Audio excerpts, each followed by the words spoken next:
আচ্ছা বলুন তো, যেখানে ঘুম ভালো না হলে ডাক্তার বলে মন শান্ত করো, শরীর দুর্বল হলে ট্রেনার বলে এক্সারসাইজ করো, অ্যাথলিট হতে চাইলে কোচ বলে প্রতিদিন প্র্যাকটিস করো, কিন্তু সেখানে যখন কেউ বলে আমি বড় বিজনেসম্যান হতে চাই, আমি কোটি কোটি টাকার মালিক হতে চাই, তখন আশ্চর্যজনকভাবে কেউই পরিষ্কার করে বলে না ঠিক কী করতে হবে আর কিভাবে করতে হবে। ফলে এই প্রশ্নেই মানুষ সবচেয়ে বেশি কনফিউজড হয় এবং উত্তর খোঁজার চেষ্টা করে। তবে সহজ ভাষায় বললে ভাইজান, সফল বিজনেসম্যান হতে গেলে প্রথমেই টাকা লাগে না, লাক লাগে না, কানেকশনও লাগে না, লাগে মাত্র একটা জিনিস, হাজারো আইডিয়ার ভিতর থেকে খুঁজে বের করা একটা সঠিক বিজনেস আইডিয়া, যেটা বাস্তবে কাজ করে এবং যেটার উপর ঠিকভাবে এক্সিকিউশন করা যায়। কারণ ভাইজান, আইডিয়াই যদি দুর্বল হয় তাহলে আপনি দিনে 20 ঘন্টা কাজ করলেও বিজনেস বড় হবে না। ঠিক যেমন কচুর বীজ লাগিয়ে আপনি যতই পানি দেন সেখান থেকে কখনোই চন্দনের গাছ বের হবে না। এই জন্যই জেফ বেজোস এক লাইনে বলে গেছেন, a strong brand always starts with a strong idea. আর স্টিভ জবস তো আরো সহজ করে বলেছেন, ideas decide who leads and who follows. অর্থাৎ ভাইজান, আপনি লিডার হবেন নাকি ফলোয়ার সেটা আপনার টাকা ঠিক করে না, আপনার আইডিয়া ঠিক করে। বাংলাদেশের সবচেয়ে বড় উদ্যোক্তাদের একজন আকিজউদ্দিন মাত্র 13 বছর বয়সে মাত্র 16 টাকা দিয়ে ব্যবসা শুরু করেছিলেন, আর আজ তার 14,000 কোটি টাকার সাম্রাজ্য।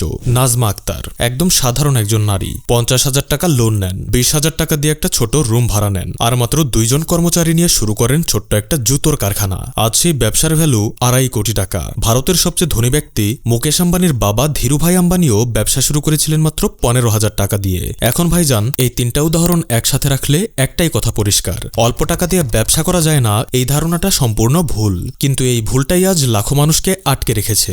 ইন্ডিয়ান টাইমসের এক বিশ্লেষণে দেখা গেছে, যারা স্বল্প পুঁজি দিয়ে ব্যবসা শুরু করে তারা ধীরে ধীরে ব্যবসার আসল রহস্যটা বুঝে ফেলে এবং 100 বছর ব্যবসায় টিকেও থাকে। আর যারা বড় অঙ্কের টাকা দিয়ে ব্যবসা শুরু করে তারা কোনো কারণে ব্যবসায় লস করলে তাদের পুরো টাকাটাই জলে যায় এবং পরবর্তীতে তাদের ব্যবসা করার আর কোনো মন মানসিকতা থাকে না। তাই ভাইজান, আজকের এই ভিডিওতে আমি আপনাদের সাথে শেয়ার করতে যাচ্ছি 2026 সালের জন্য একদম সময়োপযোগী 3টি অল্প পুঁজির বিজনেস আইডিয়া, যার একটাও যদি আপনি সঠিকভাবে এক্সিকিউট করতে পারেন তবে কিছু বছরের মধ্যেই আপনি আর চাকরি খুঁজবেন না, উল্টো মানুষকে চাকরি দেবেন। আর আসল চমকটা কি জানেন? এই 3টা বিজনেসের মধ্যে একটা এমন বিজনেস আছে যেখানে 20% থেকে 50% পর্যন্ত লাভ হওয়ার বাস্তব সম্ভাবনা রয়েছে। মানে আপনি যদি 1000 টাকা ইনকাম করেন তাহলে 500 টাকা পর্যন্ত লাভ হতে পারে। আমি মজা করছি না ভাইজান, এটা বাস্তব, এটা প্র্যাকটিক্যাল। বিশেষ করে যারা গ্রাম বা শহরের কাছাকাছি থাকেন তাদের জন্য এটা পারফেক্ট, আর যারা প্রপার শহরে থাকেন তাদের জন্য তো পুরো সোনায় সোহাগা। তো প্রথম ব্যবসাটির কথা বলার আগে আপনারা কেউ কি বলতে পারবেন, বিশ্বে যত বড় বড় বিজনেসম্যান আছে তারা এত পাওয়ারফুল বিজনেস আইডিয়া কোথা থেকে পায়? কিভাবে একজন মানুষ যেই ব্যবসাতেই হাত দেয় সেটাই যেন সফল হয়ে যায়? এর পেছনে কিন্তু একটা গোপন রহস্য আছে, আর সেই রহস্যটার নাম ক্রস মার্কেট বিজনেস অ্যাডাপ্টেশন। নামটা শুনতে কঠিন লাগলেও ব্যাপারটা একদম সিম্পল। সহজ ভাষায় বললে ভাইজান, যে বিজনেসটা পৃথিবীর এক জায়গায় প্রমাণিতভাবে কাজ করছে সেই বিজনেসটাকেই নিজের এরিয়া অনুযায়ী এনে স্মার্টভাবে শুরু করা। এর বাস্তব উদাহরণ দেখুন, বিশ্বের সবচেয়ে বড় অনলাইন মার্কেট অ্যামাজন শুরু হয় 1994 সালে। এই একই বিজনেস মডেল 2008 সালে অ্যাডপ্ট করে ভারতে তৈরি হয় ফ্লিপকার্ট। এরপরে এই ফ্লিপকার্টের মডেলই 2015 সালে বাংলাদেশে এসে রূপ নেয় দারাজে। এখন একটা প্রশ্ন করি ভাইজান, দারাজ কি নতুন কিছু আবিষ্কার করেছিল? না, তারা শুধু প্রমাণিত বিজনেস মডেল সঠিক সময়ে সঠিক মার্কেটে নিয়ে এসেছে, আর এটাই হলো ক্রস মার্কেট অ্যাডাপ্টেশন। আরেকটা উদাহরণ দেখুন, 1960 সালের দিকে আমেরিকাতে প্রথম বাণিজ্যিকভাবে পটেটো চিপস তৈরি শুরু হয়। এরপর সেই বিজনেস মডেল এক এক করে ছড়িয়ে পড়ে সারা পৃথিবীতে। শুরুর দিকে বাংলাদেশ বিদেশ থেকে চিপস ইম্পোর্ট করত, কিন্তু 1985 সালে বম্বে সুইটস এই একই আইডিয়াকে অ্যাডপ্ট করে সর্বপ্রথম বাংলাদেশের বাজার অনুযায়ী তৈরি করে রিং চিপস। আজকে ভাইজান, বাংলাদেশের প্রতিটা দোকানেই এই চিপস আছে। কেউ কি বলে বম্বে সুইটস কপি করেছে? না, মানুষ বলে তারা একটা স্মার্ট বিজনেস করেছে। আর এভাবেই ভাইজান, বাংলাদেশ, ভারত, এমনকি পুরো পৃথিবীতে হাজার হাজার সফল বিজনেস তৈরি হয়েছে অন্য কারোর আইডিয়া থেকে ইন্সপায়ার্ড হয়ে, নিজের মার্কেট অনুযায়ী এক্সিকিউট করে। ফলাফল হাজার হাজার মানুষের চাকরি, কোটি কোটি টাকার ব্যবসা, দীর্ঘমেয়াদী সাফল্য। এই যেমন গাজীপুর কালিয়াকৈরের কোটিপতি পেঁয়াজু বিক্রেতা মাসুদ খান। বাবা মারা যাওয়ার পর 6 বোন, 2 ভাই আর মাকে নিয়ে পুরো পরিবারের দায়িত্ব এসে পড়ে তার কাঁধে। কোনো বড় ডিগ্রি নেই, কোনো বড় পুঁজি নেই, শুরু করেছিলেন মাত্র 300 টাকা দিয়ে 2 টাকা দামের পেঁয়াজু বিক্রি। আজ 20 বছরের এই ছোট্ট ব্যবসার জার্নিতে তিনি একজন কোটিপতি এবং অনেক বেকার মানুষের কর্মসংস্থানের ব্যবস্থাও করেছেন।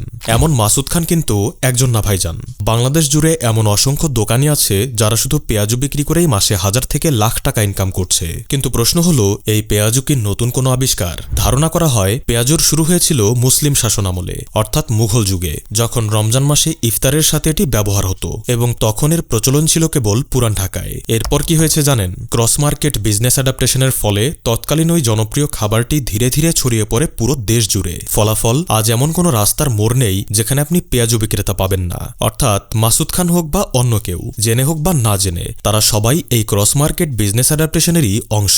তবে ভাইজান, আমাদের এই আইডিয়াটি পেঁয়াজু বিক্রি নিয়ে নয়। পেঁয়াজু শুধুই একটা উদাহরণ, যার সাহায্যে আমি আপনাদের বোঝাতে চাইছি তৎকালীন এই পেঁয়াজুর মতোই বর্তমান বাংলাদেশেও এমন অনেক খাবার আছে যেগুলো কয়েকটি নির্দিষ্ট এলাকায় অসম্ভব জনপ্রিয় এবং কিছু বুদ্ধিমান মানুষ সেই জনপ্রিয় আইডিয়াগুলো নিজের এলাকায় নিয়ে গিয়ে দারুণভাবে ব্যবসা করছে। যেমন নাটোরের কাঁচাগোল্লা, বগুড়ার দই, টাঙ্গাইলের চমচম, পদ্মার ইলিশ, কক্সবাজারের শুটকি, সুন্দরবনের মধু, কিশোরগঞ্জের নকশি পিঠা। এই খাবারগুলো খাওয়ার জন্য আজ মানুষ এক জেলা থেকে আরেক জেলায় ছুটে যাচ্ছে। কিন্তু প্রশ্নটা এখানেই, এই এত কিছুর ভেতরে আপনি কোনটা নিয়ে ব্যবসা শুরু করবেন? তো চলুন একটা সহজ, ছোট কিন্তু অসম্ভব সম্ভাবনাময় আইডিয়া দেই। আপনারা হয়তো অনেকেই শুনেছেন কুষ্টিয়ার বিখ্যাত পোড়া রুটি আর মালাই চার কথা, যে চার রুটি খাওয়ার জন্য মানুষ দূর দূরান্ত থেকে কুষ্টিয়ায় ছুটে যায়। আজ কুষ্টিয়ার জাফর ভাই প্রতিদিন গড়ে প্রায় 1200 পিস পোড়া রুটি, 100 লিটার দুধের মালাই চা বিক্রি করেন। একবার ভাবুন একদিনে তার বিক্রির পরিমাণ কত।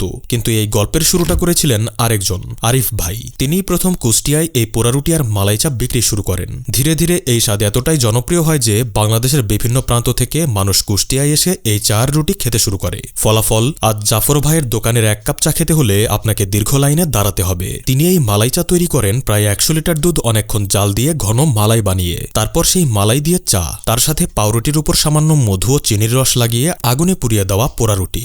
এর যে কি অপূর্ব স্বাদ, যিনি খাননি তিনি কোনোদিনই বুঝবেন না। প্রতিটি চায়ের দাম 30 থেকে 50 টাকা, প্রতিটি পোড়া রুটি 20 টাকা। এখন আপনি নিজেই হিসাব করুন তার মাসিক ইনকাম কত হতে পারে। আর মজার ব্যাপার জানেন, আমি যখন এই আইডিয়া আপনাদের সাথে শেয়ার করার কথা ভাবছি তখনই দেখি আমার নিজের এলাকায় 4 বন্ধু মিলে একদম প্রফেশনাল ভাবে হাতে গ্লাভস, মাথায় জালি টুপি পরে এই মালাই চা বিক্রি করছে। ভিড় দেখে দূর থেকে আমার মনে হয়েছিল ছোটখাটো কোনো মেলা বসেছে, কিন্তু গিয়ে দেখি শীতের রাতে মানুষ আগুনের পাশে দাঁড়িয়ে আয়েশ করে মালাই চার পোড়া রুটি খাচ্ছে, আর 4 জন বন্ধু গ্রাহকের ভিড় সামলাতে রীতিমতো হিমশিম খাচ্ছে।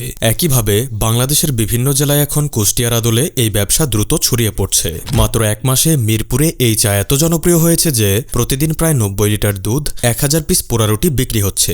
আপনি যদি এই দোকানগুলোর সামনে দিয়ে হাঁটেন, এই চা রুটির ঘ্রাণ আপনাকে একবার হলেও থামিয়ে দেবে। তাই যারা বেকার অথবা নতুন কোনো ব্যবসা শুরু করার কথা ভাবছেন, এই আইডিয়াটা একবার গুরুত্ব দিয়ে ভাবতেই পারেন। একটা ছোট ফুডকার্ট নিয়ে পার্ক, মোড়, ব্রিজ, কোর্ট, কলেজ, বিশ্ববিদ্যালয়, রেজিস্ট্রি অফিসের পাশে যে কোনো ব্যস্ত জায়গায় এই স্টল দিলে আমার বিশ্বাস ধীরে ধীরে এটা আপনার এলাকাতেও জনপ্রিয় হবেই। কারণ ভালো খাবারের কদর সব জায়গাতেই সমান। তবে মনে রাখবেন ভাইজান, হুট করে শুরু করলেই 1200 পিস রুটি বিক্রি হবে না। এটার জন্য দরকার ধৈর্য, কোয়ালিটি আর মানুষের বিশ্বাস। এই ব্যবসা শুরু করতে খুব বড় পুঁজির দরকার নেই। ফুডকার্ট 20 থেকে 25 হাজার, দুধ, পাউরুটি ও আনুষাঙ্গিক সব খরচ মিলিয়ে 50-60 হাজার টাকার মধ্যেই শুরু করা সম্ভব। তবে স্থায়ী দোকান নিলে খরচ আরও বাড়বে। তাই বুদ্ধিমানের কাজ হলো প্রথমে ভ্রাম্যমানভাবে শুরু করা, লাভ লস বুঝে তারপর স্থায়ী দোকানের কথা ভাবা। আর শুরু করার আগে যারা অলরেডি এই ব্যবসা করছেন তাদের সাথে কথা বলুন। কারণ নিজের ভুল থেকে শিখতে গেলে এক জীবনও কম পড়ে যায়, আর অন্যের ভুল থেকে শিখলে একদিনেই অনেক কিছু শেখা যায়। তাদের কন্ট্যাক্ট ডিটেলস আমি ডেসক্রিপশনে দিয়ে দেব, সেখান থেকে দেখে নেবেন। আর ইউটিউবে সার্চ করুন মালাই চা ও পোড়া রুটির ব্যবসা, অনেক ভিডিও পেয়ে যাবেন। আর যদি এই ব্যবসাটা কোনো কারণে আপনার পছন্দ না হয় তাহলে গুগলে সার্চ করুন বাংলাদেশের বিখ্যাত খাবার, অসংখ্য আইডিয়া পাবেন। যেটা বুঝতে পারবেন সেটা নিয়েই কাজ শুরু করুন, অথবা আমাদের পরবর্তী আইডিয়াটা শুনুন। কারণ পরের আইডিয়াটাই হচ্ছে আজকের ভিডিওর মেইন আকর্ষণ, কারণ এটা পোড়া রুটি আর মালাই চা থেকেও অনেক বেশি জনপ্রিয় এবং অনেক বেশি সম্ভাবনাময়। কি সেই আইডিয়া বলছি, কিন্তু তার আগে মোশাররফ করিমের এই ভিডিও ক্লিপটা একবার দেখুন, কারণ এই ক্লিপের সাথে আমাদের পরের আইডিয়ার সম্পর্ক অত্যন্ত ঘনিষ্ঠ। সেই সম্পর্কটা কি বলছি, কিন্তু তার আগে আপনাদের একটা প্রশ্ন করি। বাংলাদেশে বিস্কুট, পাউরুটি, কেক, চানাচুর কিংবা বনরুটি খাওয়ার প্রচলন কবে থেকে শুরু হলো?